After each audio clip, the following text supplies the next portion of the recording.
Who, official Doctor Who's going bye-bye, right? Doctor Who, if it is going bye-bye, I don't know how long for. I don't even for sure, right? But it just seems logical it's going bye-bye unless they got some other plan. It doesn't seem like they got some other plan. Ralph C. Davis seems a bit fucked off in general, right? Doctor Who is going bye-bye. So here's the, this I think will probably be the last vestige of the queer era. This Doctor Who annual, 2026 annual, with exclusive 15th Doctor, sorry. It's just not exclusive if nobody else wants it. And I think this is why Doctor Who's going bye-bye. Why is Doctor Who wearing a fucking dress on the cover of Doctor Who, the Doctor Who annual? Right? Stop with the fucking dress. Oh, I want to do some gender challenging costumes. You fuckwit. No, just be fucking Doctor Who. So this is official Doctor Who, right? Now, compare this to fan-made Doctor Who. Which one are you more interested in if this was on the cover? This one, which looks awesome.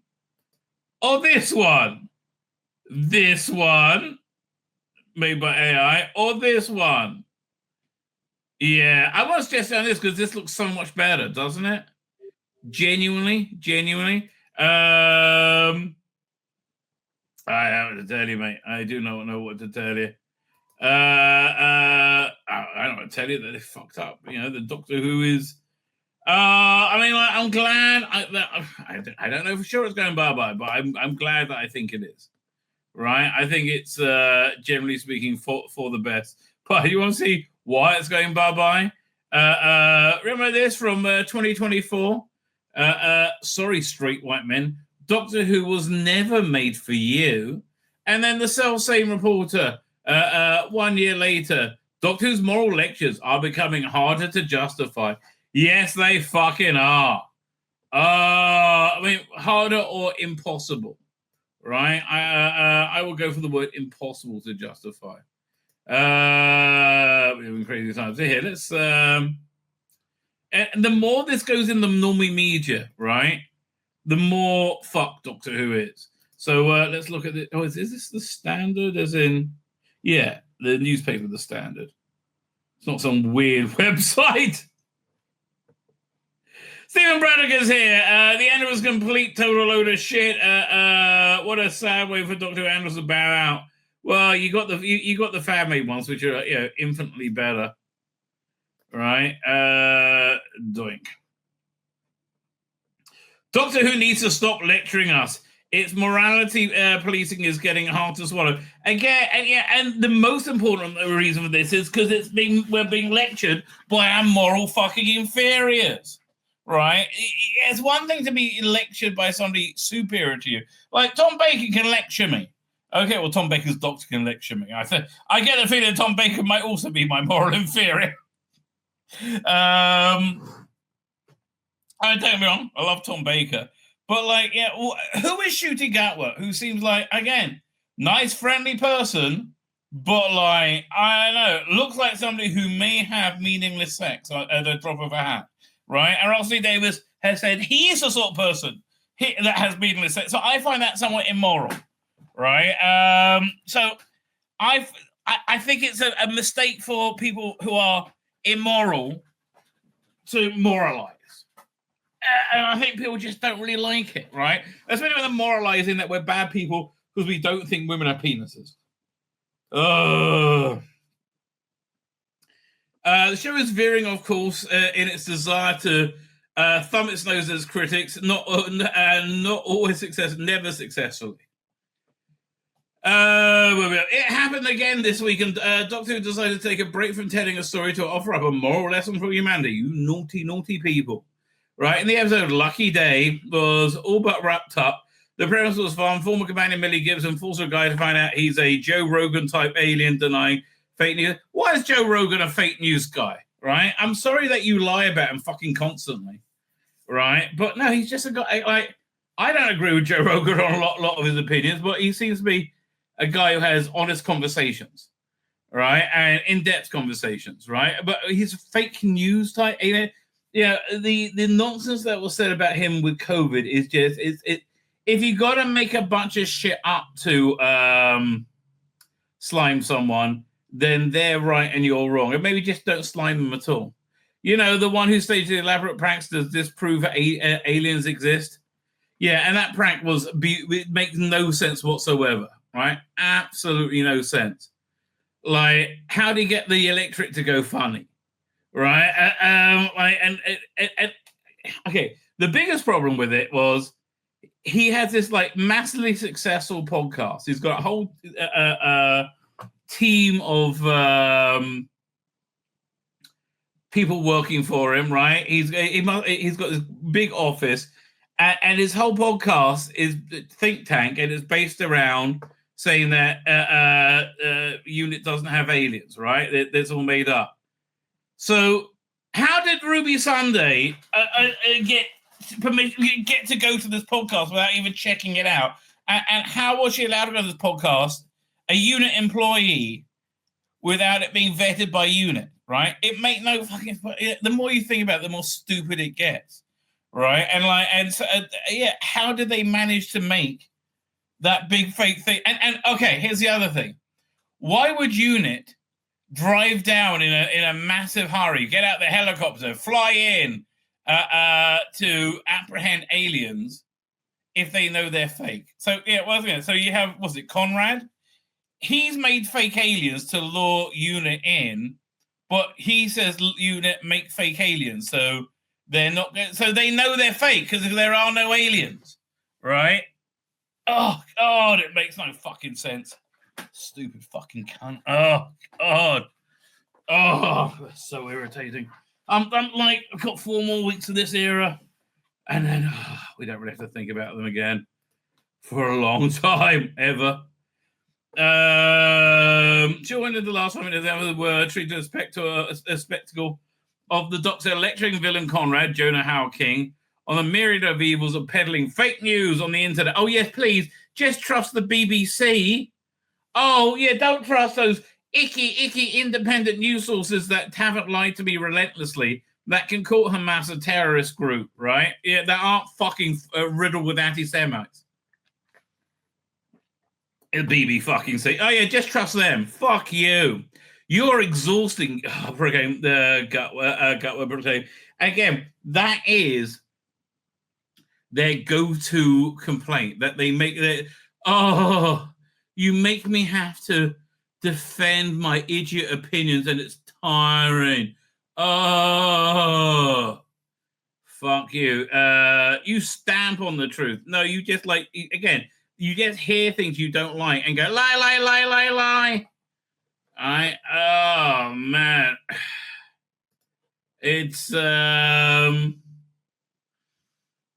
can I tell you? Oh, man.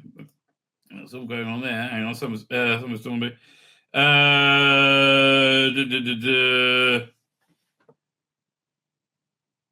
Okay, I'll say fine. I'll get back to that. Sorry. Let's get a message in at the same time. Back to this. Yeah, you're exhausting. Yeah, because I'm exhausted by this. Is it just me, or is it who's serving us a rather lot of these quasi lectures these days? During the last episode, we encountered the excellent Rosa Eiling Ellis as Alice, the only surviving member of the space base. She was great. She really was great. That had been ravaged by a mysterious enemy. While Belinda was treating Alice, she acts as rise on discovering Belinda can't sign. And that's a good fight, she says.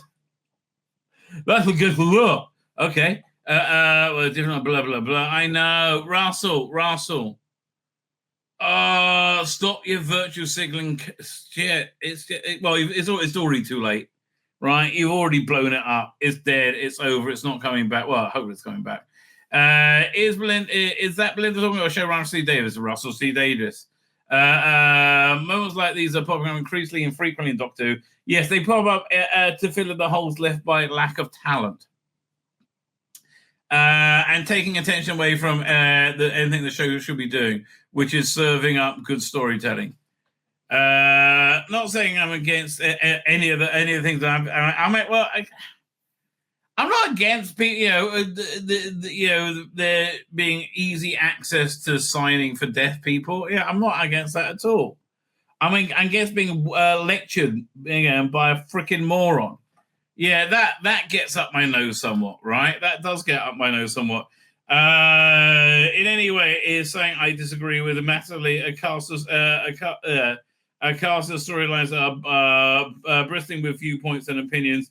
More interesting than bland beige ones. Yes, they are. And bland and beige is what this stunning and brave Doctor Who is. Bland and beige. All the things Who is walloping us overhead with are things that I, in theory, support. And yet, the way that these points are being presented always makes me want to disagree with it for the sake of it. Thank you. There was a robot back in episode 1 that explicitly told us an incel, despite the fact that these clues are were very pointedly laid out for us over the course of the preceding 40 minutes. Did we really need that? Probably not. Well, no, Rusty Davis needed it. He needs to call people names because he's angry and it's not going badly for Russell. I know. Or Lux, where the documented Rockabye in 1950s Miami, Belinda has to be educated on the realities of racism in America about 100 years ago.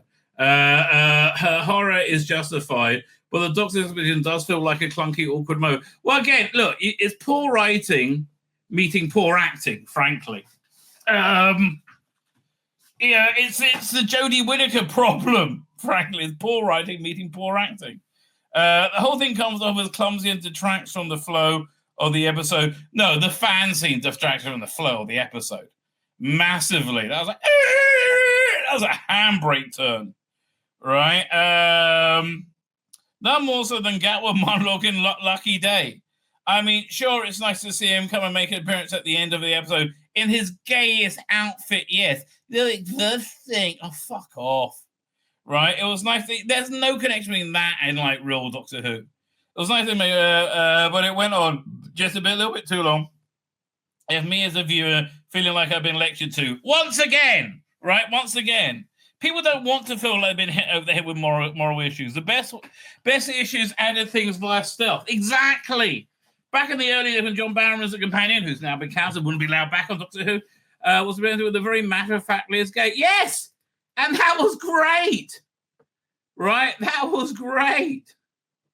Oh, yeah, and the show's refusal to make any big deal out of it. This was 2007, remember? Yeah, when there wasn't a big deal.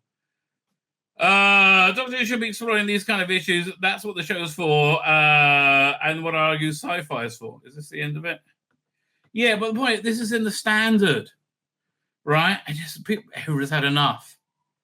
Everyone's had enough, bottom line. But then again, Shooty's going to get getting in trouble because he's supporting Israel somehow. Fuck me. I tell you, the left never fucking changes. They always hate fucking Jews, don't they?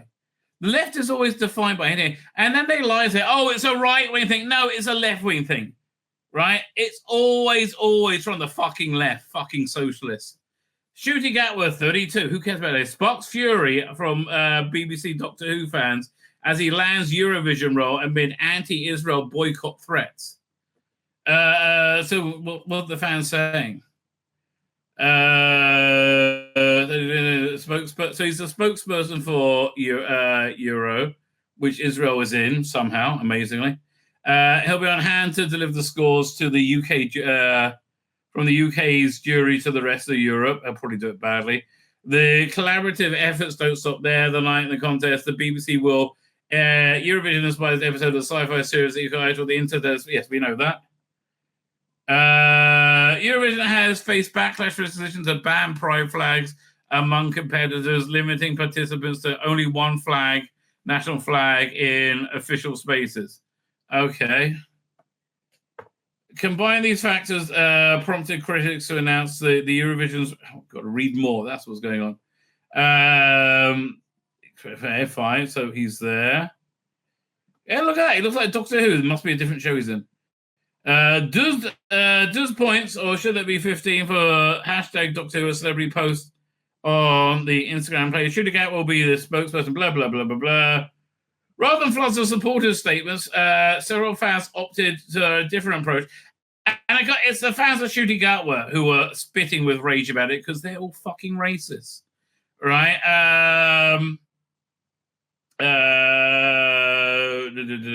Not sure this is the time to have anything to do with Eurovision, honestly. I mean, again, I will point this out, that the primary... you're seeing this in real time, which is fascinating. The primary form of anti-Semitism Jews have always faced throughout the years is called blood libels, right? It's when the traditional version of it is saying that Jews are using they're kidnapping Christian babies, killing them and taking their blood and using to make the unleavened bread matzahs for Passover rituals, which of course was nonsense, right? But there were times that they did kill a Christian baby and leave it in the synagogue, for example. That was a thing, right? And people just went, oh, that's absolutely true. Calling Israel's action in Gaza genocide is exactly the same thing, right? It stands up to no scrutiny whatsoever.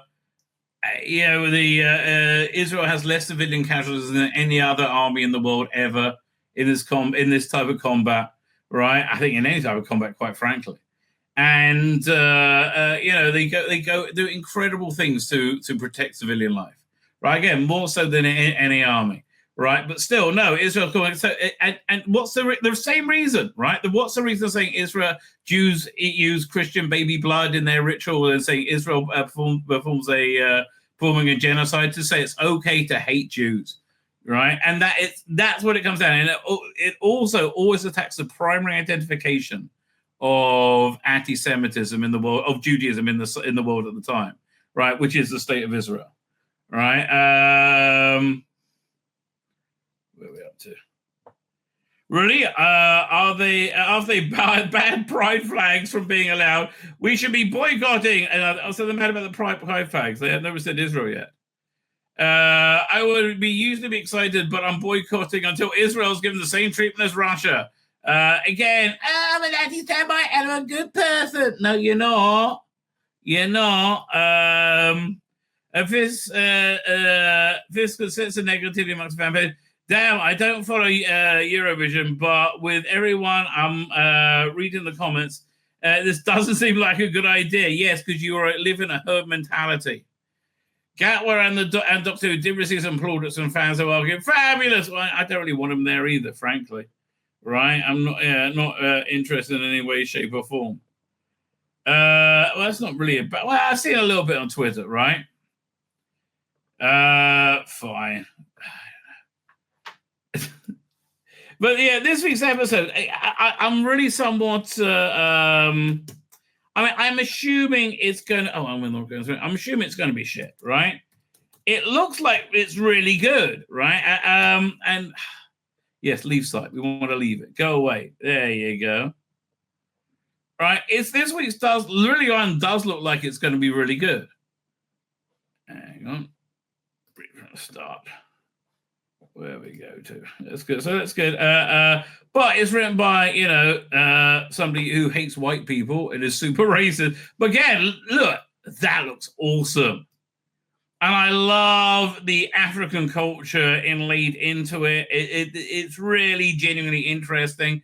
It's like, what's that? The issue of Sandman, I should say, where he's he's talking to somebody in Africa, so he's black essentially, and he takes on like black African cultural appearance because he appears native to whoever he's talking to. Sandman, that is. So it looks great. I just think this writer is probably a political writer who doesn't like white people at all, right? And I think that's what I think is going to be the message of the episode, that white people are just super bad. Right? Yeah, that white people are just super, super bad. And the story in the engine, that's a really weird title, right? I don't really like, I know it's always good to do something new and move forward. Look, it's not certainly not, traditional like horror fang rock, is it? The story and the engine, right? But sometimes you need a new direction, but that new direction needs to feel like Doctor Who, like Blink, for example. Blink is something completely new, a title of the Doctor Who that no one's really had before. I guess we had Rose, but they very much changed when they came out. But I think that the episode title was very much influenced by the new adventure novel titles. Like Blink could easily be a new adventure novel title, right? And it would fit perfectly. The story in the engine just doesn't feel like a Doctor Who title. Now, again, maybe there's no politics in this at all, right? Maybe there's no hatefulness in it at all, and this is going to be really good. I don't know. I mean, I really don't know. I hope that's the case. I mean, that'd be fantastic, right? And he just does a good, solid episode of Doctor Who. I just don't think it's possible, right? I really don't. I don't think this guy has any form of self-control to be able to do that, right? I think Rusty Davis hired him wanting to write a political story. Because that's how he's done every bloody story this year and since he came back. Essential info, blah, blah, blah. Lagos in 2019, the ideal spot to get a bearing on the Vindicator. I really hate the Vindicator title. I mean, that's gonna they're gonna come out that they're vindicated because of it, right? You know that word plays on that's coming. Vital Stepper returning Belinda home. While he's there, the Doctor decides to drop in his old friend Omo, who runs a barbershop in the city. Blissfully unaware that he's falling into a trap, and Hera soon finds herself involved in a plot for revenge that spans centuries. Quote, unquote, Omo says, Doctor, tell it for us. It will be easier for you. A big story. You want a story about weeping angels and ice warriors, but nothing is more vivid than ordinary life. No. Weeping Angels and Ice Warriors are better, right? Okay, do you want to watch an episode of Doctor Who about real life or about Weeping Angels and Ice Warriors? Weeping Angels and Ice Warriors, please. That's totally the way we want to go. We want to go the Weeping Angels, Ice Warriors route. Are you sure? We could just do, somebody doing their laundry and sitting down and reading a book. No, I think we should do Ice Warriors and Weeping Angels. No, fuck you. That's not going to happen. This is the first time Doctor Who's long history that TARDIS materials in Nigeria, specifically in the country's former capital, Lagos. Again, if this wasn't in such a politically charged era, right? If this was in the 1980s, I would be fine. For both practical and creative reasons, this was shot in Cardiff, but the astonishing attention to detail is such you might find it hard to believe. Speaking of Doctor Who magazine, writer Inua Elam says he's stepping onto the set was a visceral experience. It must be cool. I mean, I grew up watching Doctor Who in Nigeria. Do you know when the Lost Stories are? To have Doctor Who taken to Nigeria is beyond my wildest dreams. Again, look, honestly, I think before you do these deeply personal stories, I would say somewhat indulgent stories, they should really break their teeth and write 3 or 4 really solid, normal stories, right? With no personal bias for you, right? Unquiet Dead was the first television story Mark Gatiss wrote for Doctor Who. If all you knew, it might be the last. He just wrote an unpretentious little story, right? Right, which I think, I think it's a mistake, right? I think, although this might be good, right? I don't know what to tell you. Like the Euro one, I'm pretty sure is going to be it's total cringe, right? Wall-to-wall cringe. This one, because I want it to be good. I really liked the World Cup weeks ago when when it was all kind of like, yeah, that was a solid episode of Doctor Who. It was things were better then. Right? Oh, God, I wish I thought this channel when Doctor Who was good. Right? I should have just started in 2005. It was a real mistake. I don't know why. In hindsight, I don't know why I didn't. Yeah, it's and just started reviewing Big Finish and the episodes as they came out. And I would have been relentlessly positive about everything. because I was relentlessly positive about everything. I got kind of bored with Clara. That was my thing, right? Yeah, but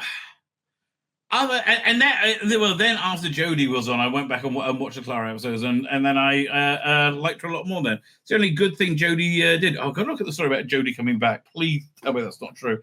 Anyway. This is, as I like to say, just one man's opinion, right? Just one man's opinion. It's better, right? It's better when you can join together twixt one another. Ooh, she cried. Form a gestalt entity with another willing and supplicant mind. They don't come much more supplicant than Birmingham's King of the Geeks. It's, of course, Dan Hadley. How are you doing, sir? Supplicant? I don't think I've ever been called supplicant before. I don't even know what it means. It sounds wrong. It sounds wrong. If the cap fits and all that, I'll wear it. What cap is that? It's my running hat. Right. Yeah, weirdly, I don't have one of those. Yeah, it's got a little sort of stripe on it, so that if it's after dark, motorists don't hit me. Please don't hit me. Well, yeah, it's like they might do. You never know. You know, it's your fair game. It's Birmingham, mate. Well, my ex-wife went for me once. My ex-wife spotted me, and she did kind of make a beeline for me. And as she was passing, she did that. You know? Oh, really? That's a shame. You thought you were in there. Never mind.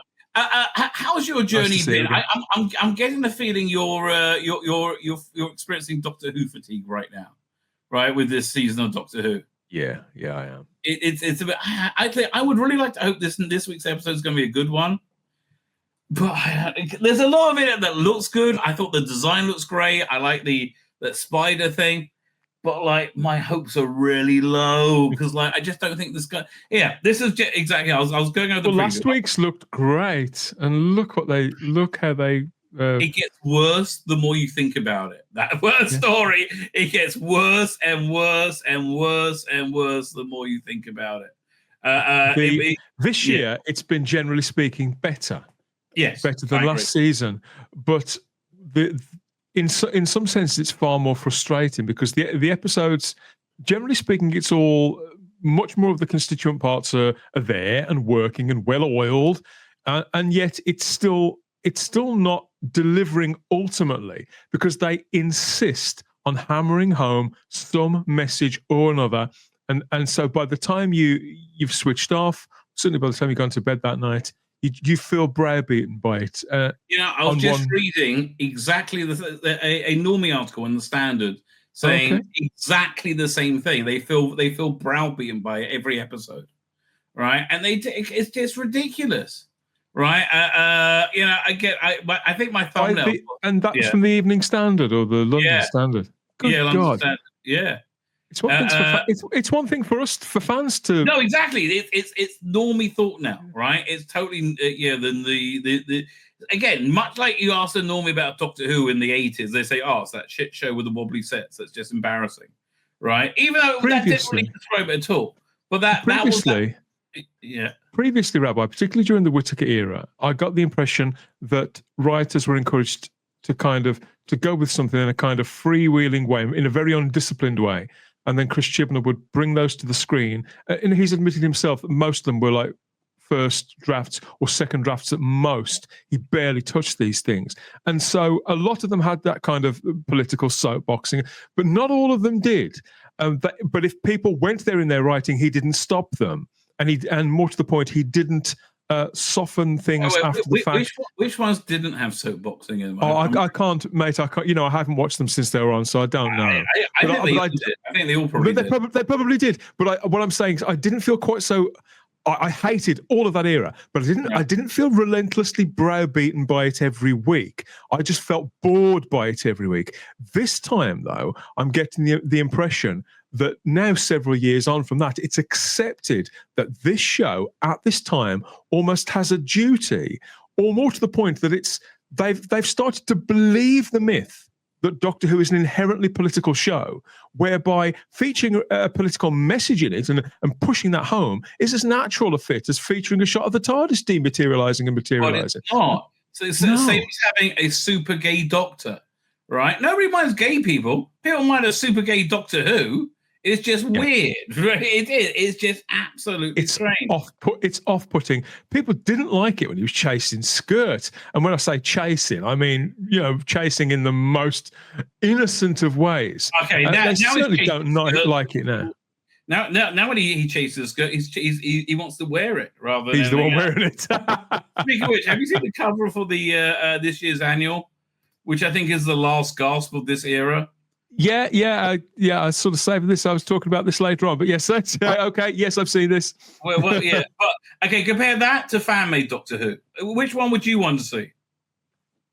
Well, that even though that's AI art, it's still Doctor Who. Don't you find though that in the age that we're in now, where and this has been the case pretty much since Doctor Who came back, actually, there's between a dozen, actually no, about a dozen at the most, come to think of it, approved publicity pictures that just turn up everywhere, and you just get tired of seeing them. I have found since this era kind of like hit rocks, right? It got shipwrecked. The all effort kind of just drained away almost instantly. It was weird, but in the 2005 2010 to 2010 they would really go the extra mile to make things great. Now they feel like this year the promotion felt like they were just going by the numbers, which is a pity because this year's product is superior to the previous years. It's still not good enough, in my opinion, but I think it's. It's not good enough. No. I mean, the one thing, in a sense, what they did with Doctor Who Unleashed is wise, bringing that back is wise, but how they're presenting it and when they're offering it, that's wrong. So Russell's instincts to sort of dial things back to a time when everything worked are correct, but because he's yesterday's man, he's got no vision left. He can't see that it's simply not the case of, oh, well, that worked before and therefore it'll work again. Yeah, he's completely disconnected from the world he's in, which is a real pity because that was his biggest strength. He was completely connected, to the cultural world in 2005. Like he understood the culture then. He was part of the culture. He's just totally blown this in every way. Yeah. Right. First, again, making it too early, making it too far ahead is it because culture changes very quickly nowadays. Giving this a 2-year run up is a bad bloody idea. Right. Keep in mind, this episode was written when Donald Trump was absolutely going to be in prison by now. Right. When they wrote this episode, everyone was convinced Donald Trump will be in prison for 100 years now. I've just read a quote. Considered he'll be president again. For example, mate, I've just read a quote from the writer of this weekend's episode, and he was talking about how the writing process for him, from the things that he's got a background in compared to the Doctor Who experience, and he described how, as a playwright, this guy, he can spend several years writing and honing a play before he takes it to the stage, continually working on it. And he said how, but this was far more cathartic, far faster, and he was only working on it for around a year. Now, bear in mind, they filmed it a year and a half ago. Exactly. So this was probably conceived of about 2.5 years ago, maybe longer. Longer, I think 3.5 years ago, right? Incredible. And we live in such a vastly different world now than we did in 2022. We were still getting over COVID in 2022. Still really couldn't believe that, that window. Yeah. So what I was saying about this guy, and I think with all writers, what they really need to do is get a solid 3 to 4 episodes in without having any political commentary whatsoever and just telling a good story. That should be the discipline. You need solid stories before you can go off into your own soapboxing, because the soapboxing is you get carried away by that because you're passionate about it, and then it's kind of like cancerously seeps the energy out of the episode, right? You need to be a very good writer to be able to do it, and none of them are. No. Right? Unless this guy's a fantastic writer. Again, look, my hopes are low. But I really want this to be good because I just feel this is this is really in the direction Doctor Who should have gone in, right here. I mean, again, Spider looks fantastic, but I love the African culture inlaid into this, right? Me too. I think it's beautiful, right? And I think it could have been pure Doctor Who, and I think it's really where they should have leaned into, right? I mean, like he could have spent this whole season in Africa, essentially, in the same way they spent it in England. You know, because Africa's got a very English, you know, their law and their culture is very much based on colonial law and culture. Yeah, their cultural, their cultural heritage and a lot of their values do align. Some people might think I'm talking absolute nonsense. No, they do align with British values. They really do.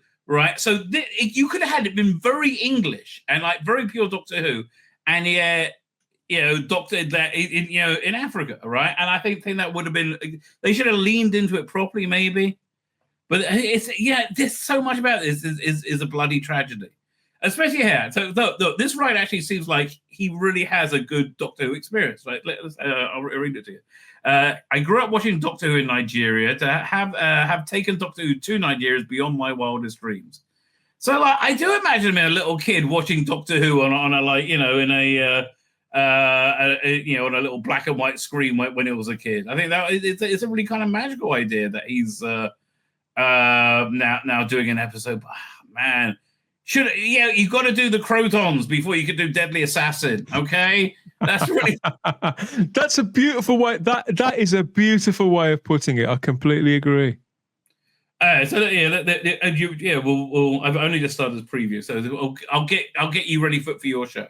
Well, so you'll know all about it. Fine. So as a kid, it was hiding behind the sofa and peeking. We had one of those ancient Hue projectors, not a small TV. I was totally wrong. So I was close to the cinema in my living room, right? And I watched Doctor Who, Tom Baker rolling with his long scarf.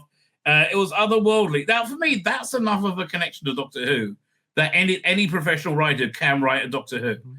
You don't have to be a massive fan. He remembers being a child. There's a purity. Yes. To that. Yeah. Purity. It's a very good word. So again, I'm just, please be good. Just don't be white man bad. Please don't be white. You're going to be white man bad. Again, we've got something where somebody's come to the show in whatever capacity they're going to be involved in it, had an instinct to contribute in a particular way, a connection with the show. So you do wonder now, between this instinct and this connectivity, other people may have got into his head, inserted themselves in the process, coached him, and just like Ncuti Gatwa, who had got, he's younger than that and hadn't watched the show, but even he had this instinct of how he wanted to dress, and before they said, "Oh no, mate, have you thought about wearing this?" Yes, have you thought about wearing a different dress each week? Let's do that. Let's do that. What have they told this poor bastard here? How have they perverted him?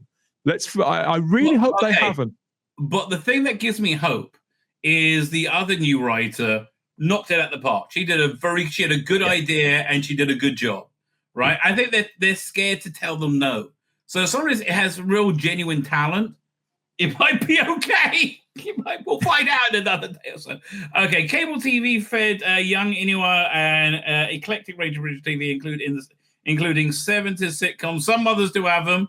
And children's TV, educating Marmalade, blimey, Rent a Ghost, and the Queen's. That's everything you need to be able to write Doctor Who. Frankly, that's the perfect combination. I would agree. Yeah. It's amazing how similar Kenyans are from the English. Because when I was in rabbinical ceremony, I had a friend from Kenya, and we had a lot of the same cultural experience. We both like tea. Right, it's a very similar culture. It's very strange. I was also reading everything by Enid Blyton and Famous Five, Secret Seven. Their cast of characters were creeping deeper into my consciousness. That sense of joy of adventure, but at the same time, my parents were telling us West African folk tales, and my father entertained our guests by telling us stories. So, man, on paper, this sounds fucking awesome. Okay, I'm really up for it. Oh, please don't fuck this up. Please don't fuck it up. And my father had said, so the oral storytelling tradition, which I explore in my episode, was all around me at home. Look, so much of this is going into watching something with the right attitude. I've decided, because I'm really loving Andor. Oh my God, I can't believe it. I forgot it was dropping yesterday, right? And I found out, I was genuinely excited. right? I was like, oh, new Andor. And I watched all 3 episodes, and they were all good, right? I'm really loving Andor, right? It's a shame it's only got another 3 episodes to go. I was going to say, do they drop it in batches of 2 or 3? They drop it in batches of 3, but it's great because each 3 episodes takes place a year later. Oh, right? I see. So it carries the story through. And it's interesting. I was talking to somebody about January 6th. The insurrection and the J6s being released. So I misheard that. I thought you said I was talking to somebody about generally sex. Oh, generally sex. Well, that too. That I was going to say that was another conversation, but it's also the same conversation. But anyway, the plot line of it, the plot line of it is eerily similar to what really happened on January 6th. Like the Empire has spent the last 3 years setting up this, via media manipulation, setting up the what's it called again? The environment, and so they can engineer a riot and use it as an excuse to drop the hammer, on this planet Gorman. And it's really fascinating. It's like it's exactly how the Secret Services work. What can you say? Anyway, fine. So he's got this. They're scum. Yeah. They're absolute scum. Yes, they are. Speaking of absolute scum, I saw Keir Starmer was feeling very excited about himself today. Well, as he was busy licking Trump's ass, I was like, "Oh God, that it's going to make the people who liked him hate him." He's going for the most hated person in the history of the planet. Which I think you could do it. I think you could do it, Keir. As the title itself indicates, storytelling is at heart of the episodes. Obviously, this really reminds me of. It was one of the earliest issues of Sandman. It takes place in Africa, and he kind of becomes African, right? Yeah, it was like the one with the hummingbird. Do you remember that one? It was like. I never read that. Never read Sandman. You never read Sandman? Oh man, that wasn't my kind of thing. Okay, fine. So it seems very nice. So obviously that is something that. Let me just see. This is where. So yeah, obviously something that is in many disciplines, including poetry, plays, performance, and graphic design practiced by Ayuna. However, he says, my story is also about the power of belonging. When the Doctor stops off at Omo's place, Omo is his mate in Nigeria, a barber shop that until now the Doctor has prized for the welcoming atmosphere, he encounters 4 men. Trying to belong, okay, fine. Trying to belong, the need to belong, this is what the men are grappling with. Again, this sounds like a fascinating idea. I don't know. Does he have the chops to put it off? It's a really fascinating idea. He's been a writer for quite a long time. I mean, it's a typical kind of Chris Chibnall, because Chris Chibnall was the guy who found this writer, and it's taken all this time for his script to sort of come to fruition. So he's a prodigy. No, that's unfair actually, but he's Chris Chibnall is the one who brought him on board to Doctor Who. And usually that would worry me greatly. But in light of the fact of everything else he's said, I'm actually quite excited by this. Sometimes diversity hires could be good at their jobs too. Sometimes. Yeah. Right? Like being a diversity hire doesn't mean you're going to be shit. It just explains when they are. Maybe he's not. Okay? Maybe. We're going to be going, that was the worst thing we ever saw. Right? when I was trying to work out how to pronounce this guy's name, because I don't like to mispronounce people's names, just politeness sake, even though he's unlikely to watch Type 40, I feel that I should go out of my way to try and figure out how to pronounce the names. And then I thought to myself, I heard you in my other ear saying, well, you've got this job if his name was Ken Smith. No, exactly. But again, the difference is that his culture and heritage are something that's endemic to his writing. I mean, even it seems to be like even the writing style is very culturally African, right? Which is different from English, right? It's very interesting. Well, just in the piece here, I think we forget, because if you remember, like when DWM was first around, you'd read interviews with people like Terence Dix, Christopher Bidmead, all those kind of people, and they would kind of tell you about their lives and about their work, and you could follow the thread of it. And although I wouldn't say you felt like you knew them, you at least had an insight, right into their work that connected you with it, because they kind of tethered it together for us. This is a similar kind of character. I mean, he's only 40 years old, but in the bits that you've just read out to me, you can tell he's a very natural storyteller. Whereas if you go back and you read interviews with a lot of the writers that have been on board the show for much of the last 10 years, a great deal of them just seem to be talking out of their arses, just constantly getting this guy's talking about story and story structure in the way that somebody knows about those things too. Yeah. Right? Again, cut to Saturday night, we're going, that's the worst thing I've ever seen. Got our heads in our hands going, oh, but look, listen, I want him to know I'm in the bag for Inual Elms, right? I really want him to be a success. Sometime in the past, he found his this place and proprietor and lead barber with whom he believes he's built a bond.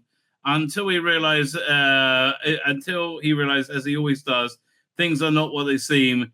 Then he's compelled to leap into action. Again, I want him to be in the Nigerian unit office and going to the barber shop. I think they should have done a season with that. And I wouldn't have complained because it would be honest and authentic, which is what this isn't. And it was also too focused on being gay to be black, right? So if you know Inual's work, I don't, you may notice the overlap with Barbershop Chronicles that was performed with the Critical Acclaim and National Theatre 2017. Now, that's normally a strike against it, right? If something's being performed to acclaim by the National Theatre, it sounds like it's going to to be shit, right? Avoid it like the plague. Exactly. Especially in 2017. Oy vey. And it's since been performed across the UK and around the world. The story and the engine is not only set in a barbershop, but it shares some cast members, namely Sue Rimley and Michael Balogun, who appeared in the play. Well, again, look. I mean, barbershop culture is such the black English, is such a black African English experience. All right, like yes. the first major black sitcom was Desmond, set in was there a black sitcom before then? That's right. That's the earliest start. I mean, you could look at the Lenny Henry's early shows used to talk about. Yeah, but that was a sketch show, right? And also he was just coming off Three of a Kind as well, where he was with two very white people. Right? Who was he? I can't remember. I just remember the other two people were very white. Yeah, it's Tracy Ullman and David Copperfield with the other two-thirds. Well done, blimey. Tracy Ullman gets pretty white. Sorry, Engine says everyone I wanted is there. So again, either this is good or super indulgent. Says when asked about casting process of the episode, I was completely happy. They nailed it. They did a beautiful job. Well, they cast who he said, apparently. So, okay. Told a gorgeous story, found such humanity and tenderness in places I didn't expect. It's just like, okay, maybe the Africanness of this will bring out Shooter's best acting as well. Like, he will like really understand how to play the role. It worries me, and I don't think this is on this writer particularly, but it worries me that they could be framing it as if this could be a place where the Doctor belongs. Then the Doctor doesn't really belong anywhere. I think it's one thing for him to enjoy, to kind of revel in the cultures of other worlds and cultures. He does make himself comfortable in other places. Like he went to Christmas dinner at the Tylers and it was fine. He kind of enjoyed being trapped with Unit. Right, and it was okay, right? So I could see this as well. So one of the things they did in Doctor Who magazine, which I really liked, was they had Capaldi trapped in the 70s, and he stayed with this black family from Notting Hill, I think, and the father worked in for London Underground. Right, it was a really cool. It was like a year-long saga. It was really, a few different stories in it. Anyway. Given the setting, you can, of course, expect some great work from the hair and makeup department. Director Michaela McPherson had her work cut out maintaining continuity here, as well as liaising and with dialect coach Hazel Holder to make sure all the Nigerian words and phrases were pronounced correctly. Well, I guess that's the right thing. Okay, don't mispronounce them, and contending with all the effects demanded by the script. We planned it all, but the first week we definitely was definitely a bit of baptism by fire. We had wings. I was going to say wings. We have wigs in various different stages of the growth. The beauty. Okay, blah blah. I don't care. Fine. You use wigs. Michaela explains that although you can definitely find a common theme in Barbershop Chronicles, various drafts of the script firmly brought this tale into the world of Doctor Who. I imagine it is, right? I imagine that I'm not worried about at all. I think it's more in the world of Doctor Who than many other episodes. Fine. It's the men of the barbershop, she says, with the camaraderie and that brotherhood in its simplest form. This is a hostile situation. Again, this sounds like a lovely little episode. It sounds like a base under siege in a barbershop in Nigeria. Well, Rabbi, when I watched there wasn't many trailers for this season, but I remember when I watched the various trailers that they put out, all the clips that looked the most Doctor Who-ish to me and gave me the chills, the sort of Who tingles, turned out to be pretty much all from this episode.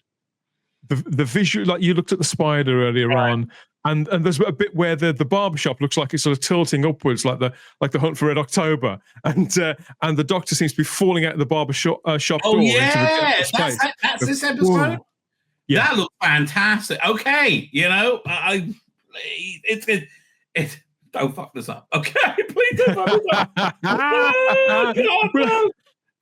I thought, okay, I can. This is something I can do. Was it what they asked to do? Originally, I submitted another story, but eventually the station was to do a story centered on the shop. So yeah, he was originally going to do a non-barbershop story. Is that the guy who played the King of the Cats in the last Red Wolf thing? Do you know what? I hadn't recognized him, but I think you're right. Could be. I can't tell. Because I don't know the actor very well, not because everybody black looks the fuck off. No, I don't recognize any of these geezers. Right. Because location informed the... Oh, come back here. Because the location informed the drama. Idea! The chapter became how to dial it up and down the mystery and the threat. How to create... Okay, I'm in my head when I'm reading this. I'm annoyed because I'm planning out an African season of Doctor Who that they really could have done. Like they could have had some reason why he's trapped there for while the TARDIS is regenerating or something, right? And he's working for African unit or something, right? But he's like, well, it's good. I'm like, I can get into this culture, my culture now. It works. So I'm all for the Doctor traveling all over our world, because it did get a little bit sameish sometimes in the classic show and in the new series. I'm just very conscious of the fact that he shouldn't feel too at home wherever he goes, if you know what I mean. Well, that's why I want him to be in the very Englishly units of Lagos, right? Where it's very English. You got a picture of the Queen hanging up, right? It's very that's what would really gel it together. Oh man, okay. But again, they're too interested in being gay than black. They're way more interested in being gay than black, and it seems to be the issue. It does seem late in the day. It does seem late in the day to go to something so interesting and actually aligned. After dancing around topics which just simply aren't within the kind of remit of the show or that serve its general audience, whereas stuff like this does. Yeah, absolutely. So the how to create the rules of power dynamics and how to add elements of science fiction to the very ordinary everyday core location. In fact, it was a perfect training wheels for screenwriting to be dynamic and daring, trying to hold all that together while writing something that was steeped in West African men's barbershop culture, which I know nothing about at the same time. For a global audience, it was challenging, and that he understands that's his job is a real. You don't really get that competency here, but he loved it. Okay, he's talking a very, very good game, this fella. He is. But I have to tell you, so did the woman who made the Acolyte. She said everything right. Leslie Edlund, that's the name. So Ncuti Gatwa is excited, who independently suggested, for the series. It's really very lovely and flattering for several reasons, says that one, that he even knew I existed, I guess it is, and 2, that he thought I could do something. He just saw you're black, for fuck's sake, okay? Don't give him that credit. And he saw the things that we see as red flags, like the National Theatre thing. He would have gone, ooh. yeah. He had knew nothing he's about black. Oh, well. Okay, the people who are interested in your talent are me and Dan here, right? He's not. He's just interested in your identity. So it's lovely. So he said that the crew always said about shooting. The camera loves him. Yeah, I just want to punch him in the face now whenever I see him. I'm glad someone does, because I think he's a wanker. Yeah, he just annoys me. I didn't realize what they meant until I saw it happen in front of me. He should have seen. I looked in at the monitor, and he was glowing. Yeah, not the right way. It was phenomenal. Okay, stop telling me he's the best ever. We've seen him. He's shit. Oh, God, no, really, it's good. There are 5 lights. Tell the doctor he knows how to tell a blah blah blah blah production rap blah blah blah. Yeah, to get a sense of what I could do, but at no point was my imagination could tell. Rusty Davis says, write one and write, and we'll see what happens. I guess that's a good place to start. I write a lot about identity, displacement, and destiny. Those 3 themes pop up in my work like 3 strands of hair braided in different patterns. It sounds like he should really write for Star Trek, frankly. Even when I'm thinking I'm creating something very different or distant from my typical work, those themes pop up again and again. Pop up again. But the 3rd or 4th draft, I'm thinking, oh yeah, there you are, and there I am again, the story in the engine. Oh, I hope it's good. Looking at that picture there of Shuti Gatwa, it only convinces me more. Paul McGann has been right all of these years. Look how much more, and even though he's got afro hair, the one underneath that, even though he's got afro hair, Paul McGann is right. The Doctor is a hair part, hair and lapels, and he looks more doctorish when he's got either a what do they call it, an afro or the episode earlier in the season, the Robot Revolution. He looked more interesting with a bit more hair, and he looks more interesting here. It's that sort of close shaven. It is a hair and a role. Yeah, the more unkempt he looks, the more interesting he looks. The fashionista thing simply doesn't work. I still get the feeling he's going to be the weakest link of the episode. You could say that Pertwee was a dandy. They would say a dandy, but a great deal of the time he'd still got his top button was left undone, or his cuffs were. There was something. He still had this kind of abandon to him, whereby it's like, you take me or leave me, and that's what made him cool. Whereas Shooty's always buttoned up and sort of prancing around. Yeah. Shooty's always trying to look cool. That means you never look cool, right? Exactly. And the thing is, they just thought he's a bee's knees. I think my thumbnail for Saturday night will be the spider, and I'll get a sexy AI Verada see-through wrapped in spider's webs, and she'll be saying, I know what this episode's about, but it's probably that white man. Come and save me, Dan, from Type 40. Come and save me, and I'll be all yours. I'll be in your debt forever. You'll be that. I'll make you that. My name's Tzvi Lebetkin, the Rabbi from another planet. Please like, share, and subscribe, and ring that little bell. Ring the little bell so you're notified when new videos drop.